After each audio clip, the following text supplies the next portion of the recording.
لله وكفى والسلام على عباده الذين اصطفى أما بعد فأعوذ بالله من الشيطان الرجيم بسم الله الرحمن الرحيم ولا تهنوا ولا تحزنوا وأنتم الأعلون إن كنتم مؤمنين بارك الله لنا ولكم في القرآن العظيم ونفعنا وإياكم بالآيات والذكر الحكيم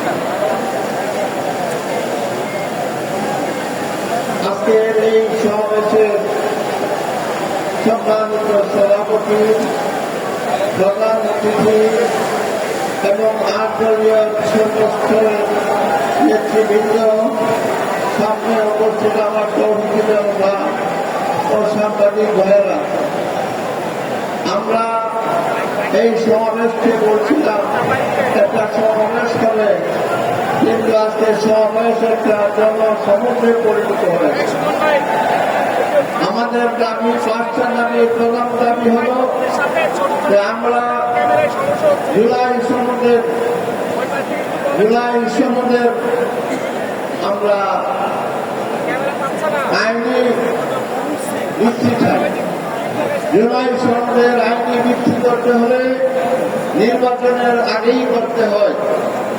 একদিনে যদি জুলাই সনদের আইনি ভিত্তিতে গণভোট এবং জাতীয় ভোট হয়, মানুষ, এই দেশের মানুষ এটা কখনো মানে নেবে না।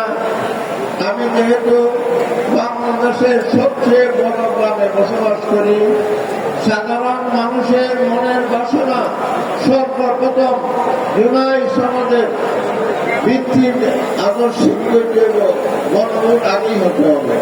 এটা সারা বাংলাদেশে আপামর জনসাধারণের সকলের দাবি একটাই। আজকে এই জনসমুদ্রে প্রমাণ করে যে এই দেশের মানুষ জনভোটের আগে, নির্বাচনের আগে গণভোট চায়।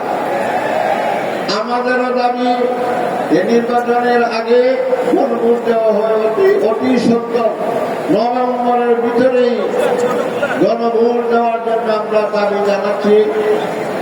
আজকে আল্লাহ শুকরিয়া আদায় করি, আজকে ইসলামপন্থী, কোরআনপন্থী, কোরআনী শাসনের দাবিতে তারা আন্দোলন সংগ্রাম করছি। আজকে আমরা সবাই এক মঞ্চে দাঁড়াই আছে। আমরা প্রত্যেকেই নেতৃবৃন্দ আজকে আপনারা দেখতেছেন এক মঞ্চে আমরা বসে আছি। আগামীতে ইনশাআল্লাহ কোরআনী শাসন ব্যতীত আর কোন শাসন মেনে নেওয়া যাবে না। আমি আমার বক্তব্য